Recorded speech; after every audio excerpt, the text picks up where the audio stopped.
Hail, Internet! It's Paul, it's Matt, the Dork Lords. We are here talking about Severance, Season 1, Episode 7, Defiant Jazz. We open... Jazz hands. Jazz hands. Da-da-da-da-da. Grapevine left. We open with Mark meeting with Ragabi late at night at the college. They talk. She has some harsh words for him. Yes. The quote is, you brought him into this world without his permission. Yes. Based on your own desire for emotional convenience. Like, oh. Which sounds like my family, you know? No one asked me for my permission, you know? That's right. But it is interesting to be lectured, by the person who apparently performed the procedure. Yes. By the way, I did it, but shame on you. Yeah, I had permission. I was paid to do the procedure. Then she savagely murders Grainer with a baseball bat. Yes. And then she hands Mark Grainer's security badge. Don't throw up, because you'll leave DNA. And then she tells him to go. And so that's kind of where we start. We end with a major twist as Mark rips up a picture of Gemma, his supposedly dead wife. Sure. And he tapes it back together to reveal that she is in fact not dead. She is Miss Casey, the counselor. I'm guessing Casey is her maiden name? Yet to be revealed. So there you go. Huge surprise. Yes. Paul, what did you think of episode 7? I enjoyed it. It was a lot happening in this episode. A lot happening. Maybe Dylan shouldn't have went over and smacked Milchick when he was talking about his wife. Other things happened. Yes. Over the weekend. So I thought that was a lot of stuff. There was a few things that I was sort of concerned about. So I'm hoping that they work out. I hope the whole Mark's wife is Ms. Casey thing. I can imagine more ways that could be bad than I can that it would be good. So I'm hoping that I'll be fine with it once it's all said and done. So yeah, let's chat about that. What is the backstory to Gemma ending up as this counselor at Lumen? That's going to be, obviously they're going to have to reveal that. They've got 2 episodes to do it. Well, yes. I guess they could wait till season 2, but... No, they can't do that, Matt. No. They can't do that. But surely she can't have an outie, right? Because she could easily run into Mark or anyone who thinks she's dead. There's a town full of people she could be one of those people, who are there all the time, but when they say, although it doesn't seem like it. Petey mentioned there are people that live in Lumen. Yeah. Now, maybe she lives one town over. And then someone drives her in, just like, can I get out to get some food? No, you can't. I'm laughing, but yes, I suppose that's a potential reality for this. I think it's more likely that she's one of the people that never leaves Lumen. It does beg the question, though, Harmony did call her a part-time innie. Yes. Last episode. That's right, yeah. And so what does that mean? Now, maybe she goes from Lumen company to Lumen location. So maybe it's like, okay, you're going to go from here to someplace else. So maybe she's part-time in that way, part-time at that location. But that doesn't sound like that's what she was saying. I agree. Maybe it's like she doesn't have an outie and she just basically goes unconscious when she's not working. If it was her deliberate plan to stay away from Mark, maybe she just stays away from places where she could be seen. So yeah, she lives one town over and then, sneaks into town. Surely someone would see her. Not surely, but over time she would run into somebody that was like. If she was driven in, okay, somebody going over to the next town could windowless see her. Van. Yeah. Yeah. I don't know though. I'm not saying that's just a way I can imagine it. It brings up more emotion from the scene from the last episode when they meet. She's coming out of the break room. He's entering the break room. Yeah. And they cross paths. And there's like 2 people that had, a marriage at least, probably a loving relationship, who have no idea who the other is. as they pass by. That's a pretty point. And it makes it definitely an interesting situation where Gemma was watching watching Helly, and then was trying to find them, once they'd left. So, yep. That's interesting. An eternal sunshine of the spotless mind kind of thing too going on. Yeah. But okay, so here's a theory. I'm not saying this is right. I'm trying to figure out from the facts what is a scenario. Could be she lives a town over. We'll do the Paul theory. She lives one town over. All right. So, first of all, was Gemma a Lumen employee before the crash? I don't think so. Okay. Just because I think that would have come up by now, right? I mean, sure. You would think, but I mean, maybe, but probably not. And it seems clear that Mark's innie and Gemma don't recognize each other. I think. Yes. Okay. Yes. Okay. Yeah, that it's mutual that they don't. Yeah. Yeah. So what if? So the accident happens. Maybe let's say Lumen approaches Mark with an offer.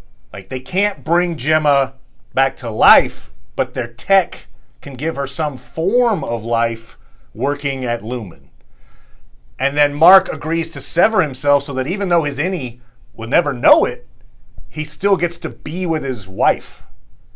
And so the outie Mark actually knows the scenario, but realizes that he can never actually see his wife. Oh, there you go. That's a strange thing, because it's sort of like, okay, Mark, you can be with your wife in a way that you don't know about.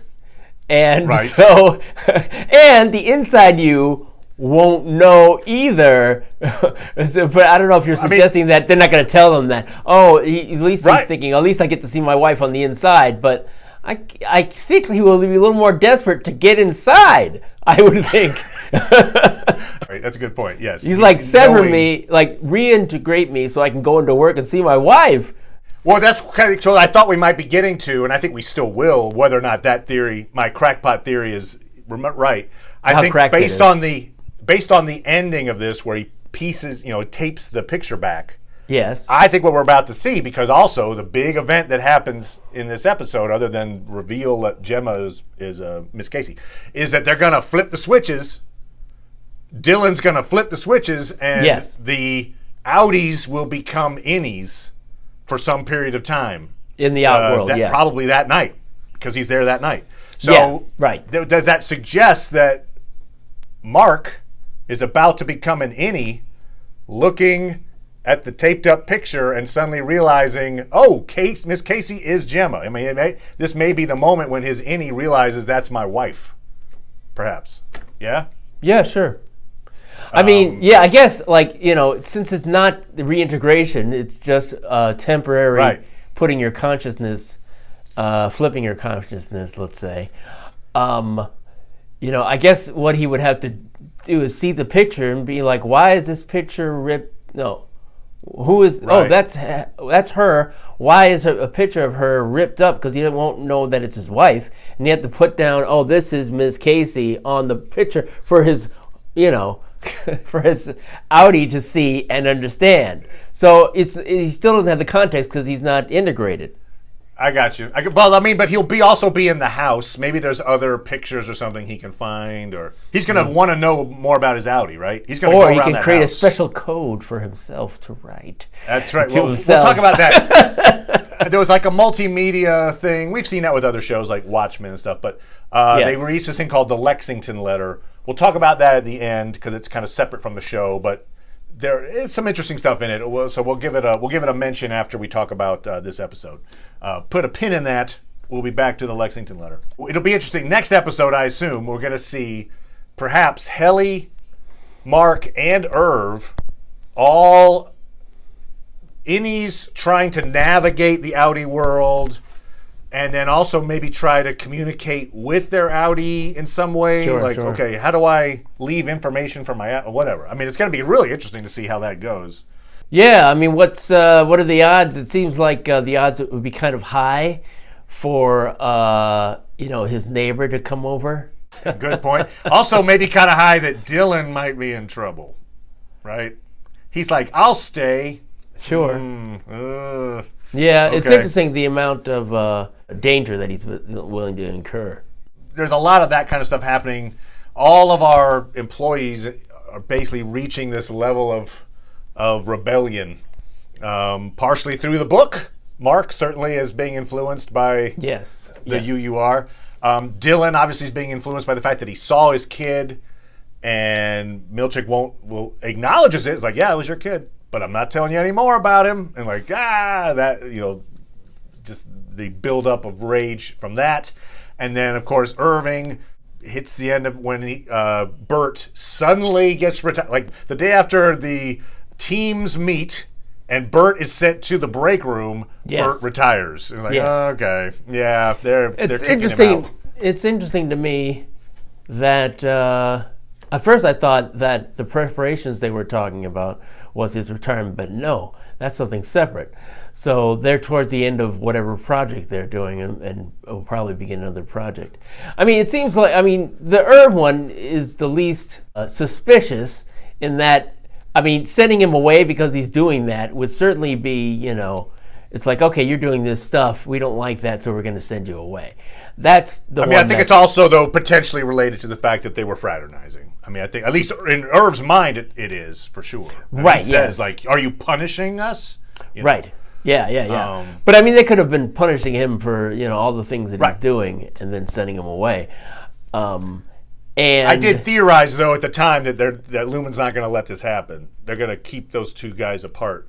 Sure. So it kind of tracks. But you're right. Is it possible they were just like, all right, he's old, and they brought these departments together, and we don't want that. So goodbye.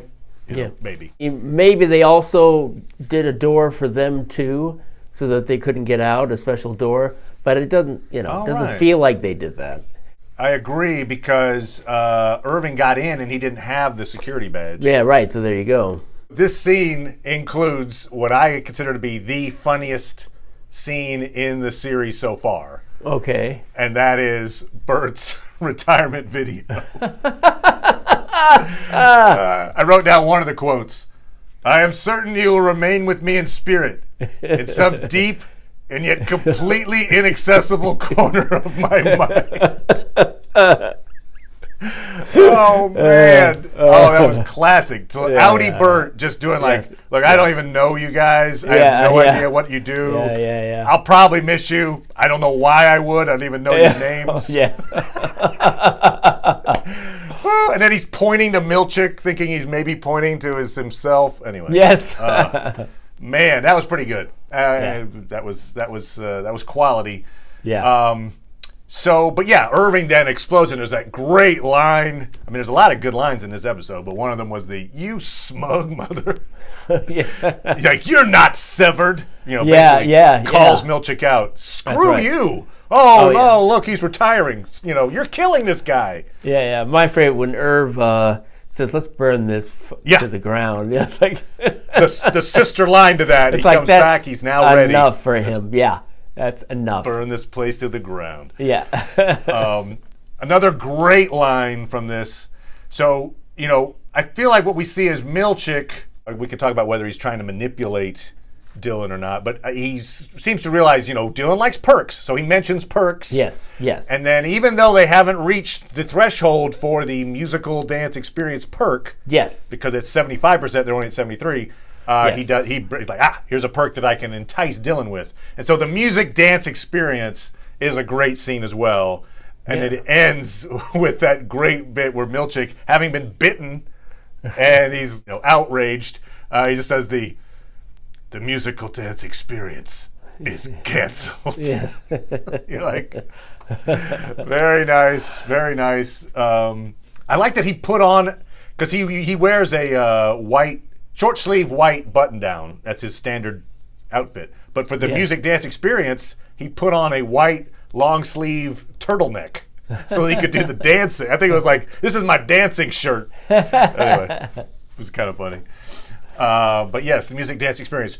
We do find out, we'll talk about the Lexington letter in more detail later, but we do find out the levels of rewards, and that seems to be the same throughout Lumen. There's the eraser level, there's the finger trap level. At 75%, you get the music dance experience, and then if you're like employee of the quarter, you get the waffle party. But that's spelled out in the manual. So okay. Another interesting line, at least I'm like, ooh, evocative, is when Mark is piecing back together the picture of Miss Casey, and he's talking about all the things he likes about her, and he says, I love all these things about her equally. Yes. Meaning, like, that's exactly how Miss Casey, Gemma, does her wellness checks or whatever, where she's like, you must appreciate all of these traits equally. Just interesting how they did a duality there. Yeah.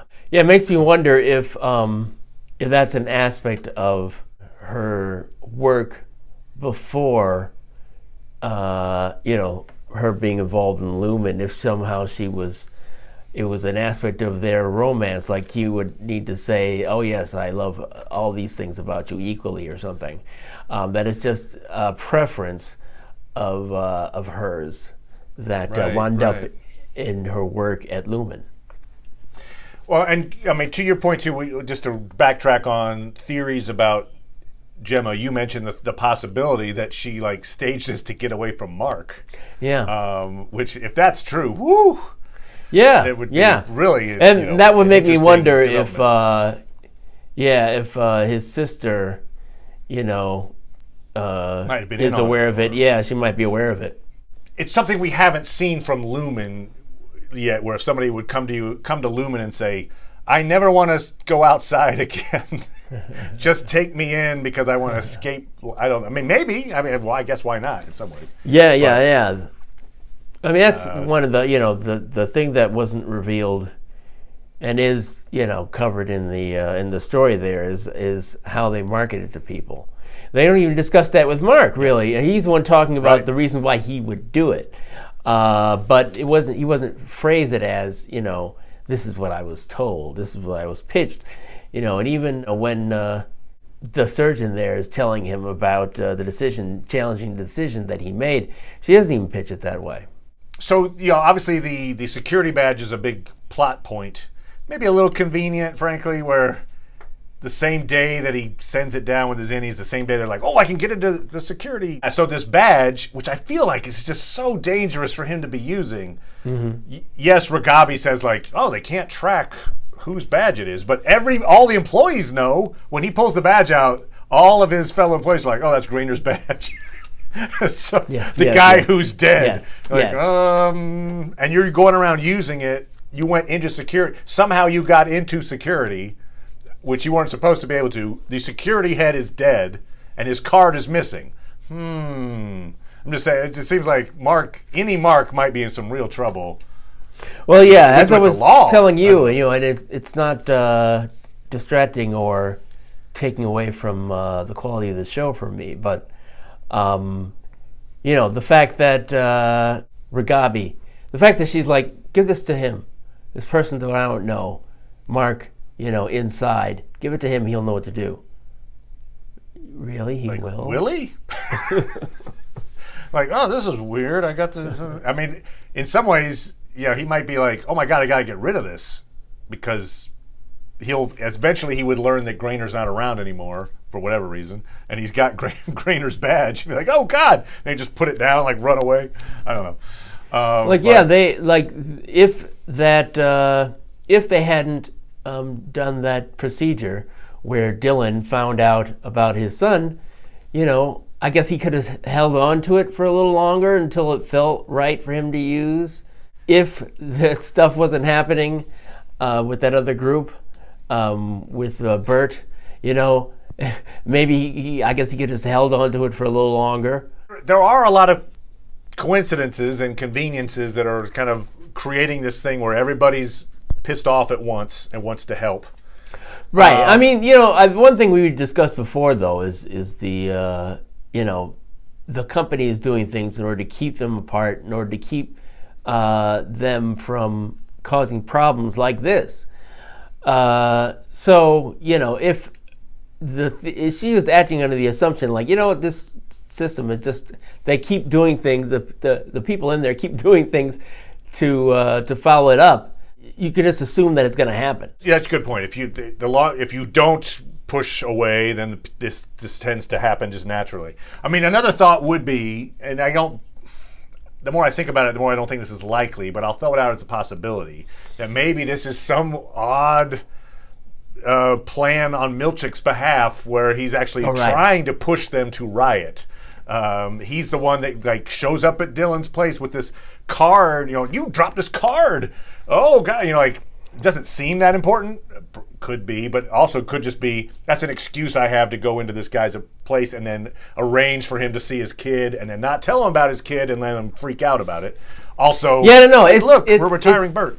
Right. I mean, besides the fact that he definitely didn't look surprised and not, that wasn't part of his plan to have Dylan's son come in.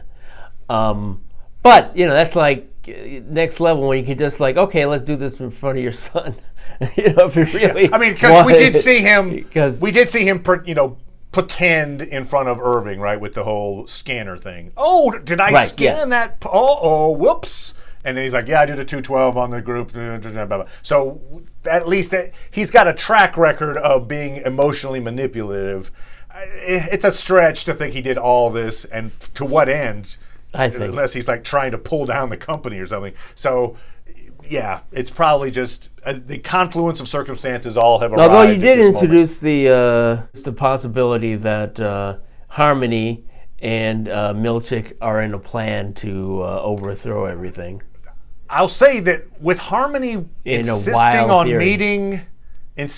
meeting the higher ups in person, that just set off an alarm bell to me of like, it reminded me of Counterpart. We've talked about that a few times, but in that one, the villain, there were these higher ups that only talked on the speakers, and she was like, we need to have them all get together, and I only do this if they get together. And it was a plot to kill them. So is it possible that maybe Harmony's like, for whatever reason, deep-seated resentment or something? I don't know. Anyway, why go to see them in person unless you want to do something in person that you couldn't do over the phone or over the speakers?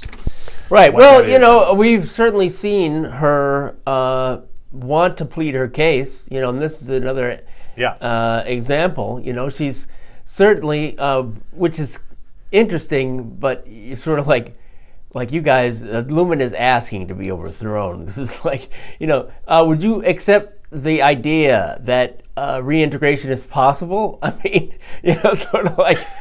Right, it's like if Harmony is able to convince him of that fact, she deserves a raise. She spending all this time outside, with a shrine to, the company's founders, and then she's inside, singing the song. She should be Employee of the Year.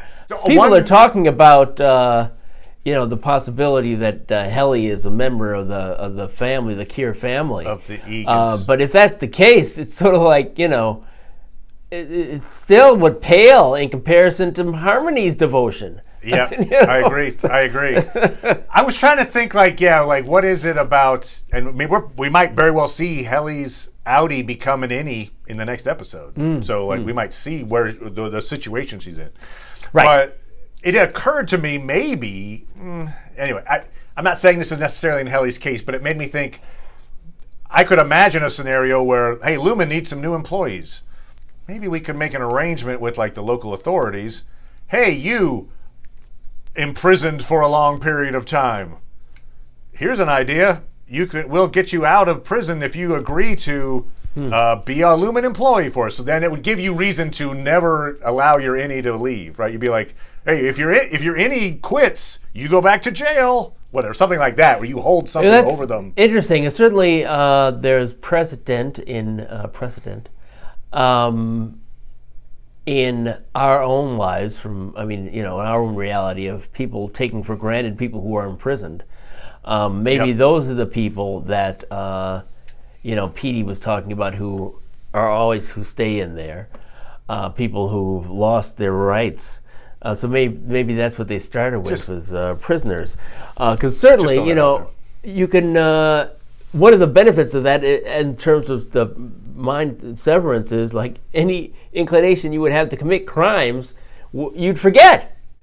Yeah, you wouldn't be that person necessarily. Yeah, right. Yeah. So that'd be, you'd think that's, it'd be a boon for anyone wanting to do a social experiment on the effects of, Yeah. It's like Agreed. You can't- could sell it that way, and then Yeah. and they're like, ha ha ha, it's like free some labor. Yeah. strange version of trading places. So now we know Gemma is Miss Casey. Yes. That actress has starred in a couple of other series Yes. that do involve a type of Severance. She was in Dollhouse, and she was in Altered Carbon, and both of those. Yes. In fact, the Severance chip is very similar to the Altered Carbon chip, in that people's consciousnesses can be like contained in a chip. Then the bodies they use are sleeves, so they can just take the chip out and put it in a new body. Which made me wonder, I mean, can they do that here? That's kind of different. Where It the is chip different, but just it isn't. separates your That's what I'm- consciousness. It creates another consciousness, but it exists in the brain. That's a good Not in the point. chip. The chip does not exist separate from the brain. I guess that's a good point. I was just wondering if maybe that was Keir Egan's plan, was to try to like create something. In that painting we saw, of course, the paintings could be complete BS, but we saw that he was apparently really sick as a child. Maybe they got him thinking about ways to beat death. Who knows? Maybe, he's like, hey, this larger plan is to somehow use this chip technology to become functionally immortal, a la Altered Carbon. Anyway. Because I'm just thinking, whatever the plan is, as you mentioned, Harmony's so devoted to Keir in particular. Maybe even above the organization, just like Keir is God, essentially. Yeah. What is it that she's doing that promotes Keir, even if it means like going against the board in some way or something? I know that's interesting. What is it? I don't know. It's interesting. That Harmony will go against the board? Yeah, I mean, it's like, for instance, her whole like going and drilling out the chip out of Petey's head at the funeral home. I mean, that's all stuff because she was trying to like go around the board essentially. Yes. So it's not like the company, whatever the company says, that's not really her. It's like whatever Keir wants as far as she interprets that. So anyway. It's Right. interesting to see. I don't know. It just feels to me like she doesn't feel like she has a direct connection. So that's why she wants to plead there. If she feels like after a direct meeting that they still weren't grasping it, then maybe I can imagine that. Yeah. Okay. So yeah, we will almost certainly, I think, see the flips, the switches get flipped. Yeah. We kind of know probably what to expect with Mark.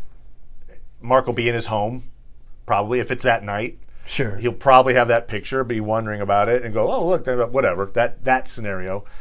I'm kind of hoping that Irving, like, comes out and is maybe with Burt or something. I don't know. Just Really? a thought. But, yeah, I think that would be kind of cool. We'll see. Probably not, right? I mean, it's probably just like... Yeah, I hope not. I mean, it would be rather strange if it was sort of like, wow. More convenience. Right? Irving...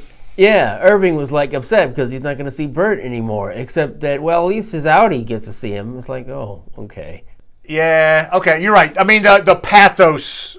If you're going to do that too, like, okay, you can both, you as a couple can both work in Lumen, but you have to stay separate. And you I hear can't, you. Same thing with What? Miss Casey and Mark, right? They're like, Yeah, right. hey, your dead wife is here. I don't. But so maybe this is more probably what happens. Irving goes in search of Burt. Any Irving. He's like, look, I'm in Innie for the next 15 minutes. Maybe I could look up where Burt is and go meet Audi Burt, perhaps. Yeah. Maybe. And then Helly, One other who thing knows? One other thing I wanted to point out too was that point that they cut off when Harmony, as the lactating nurse, was talking to Mark's sister. And Great moment there where she like just throws the baby down. Yes. Like, I'm done with it. All right. Like, okay. Yeah. Let me show you how to be a good mother. Okay, see, like this. Okay. Don't do that part where I throw the baby down. But yes, when Harmony asks Mark's sister if he's ever seen her out his size. Yeah. Yeah. Suggests that she's aware of it, and I don't see how she couldn't be.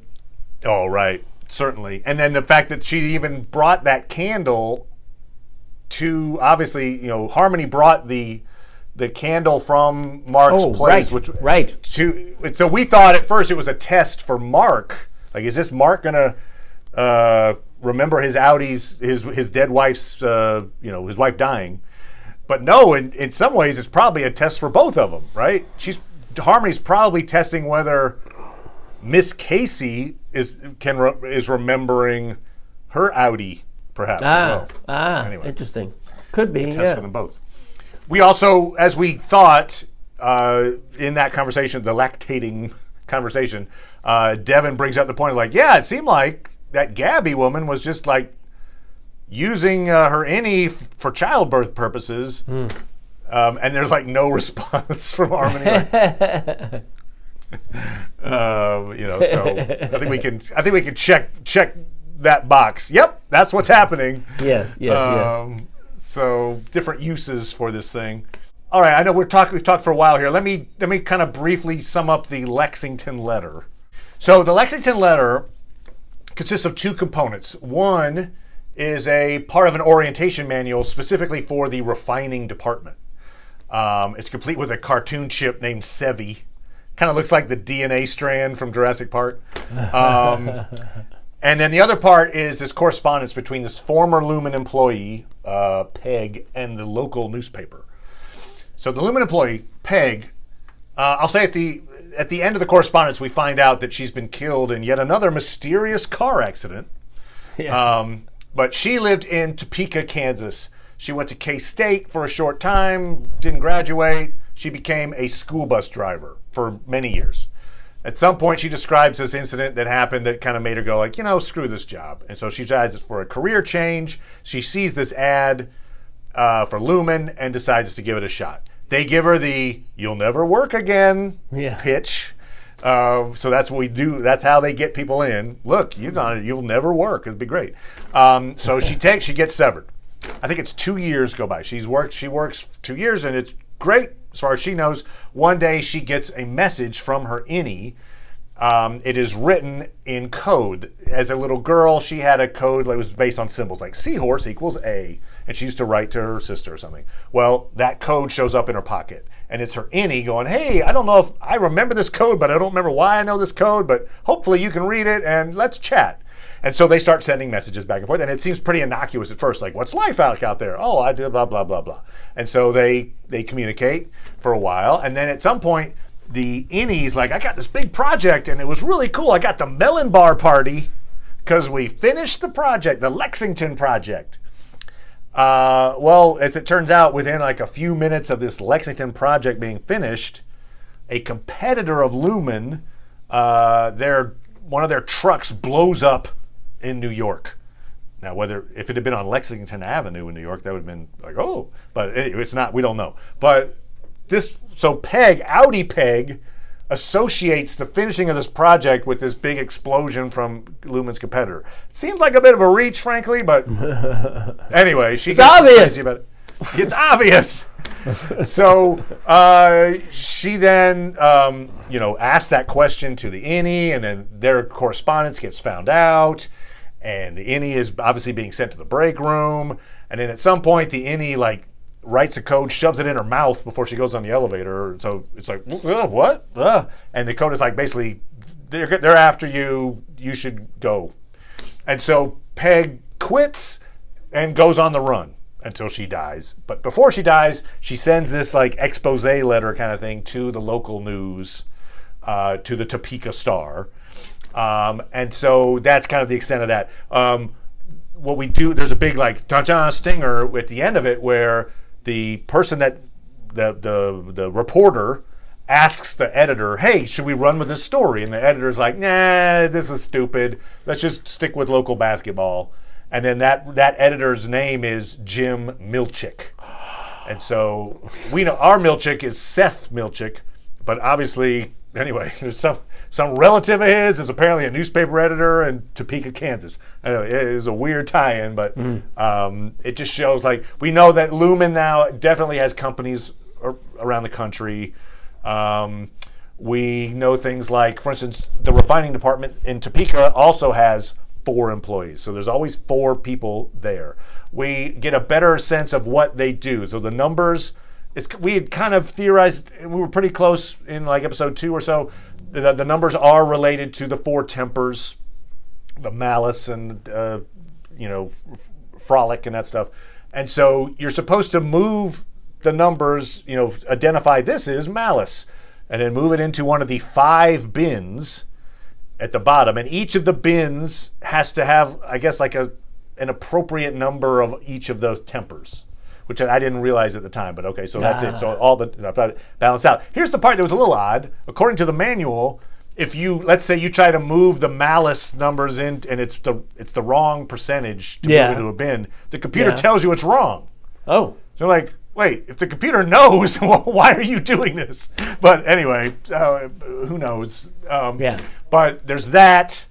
Obviously, we learned that this code can get through their code detector, so there is a way to send messages. This innie and outie successfully did it.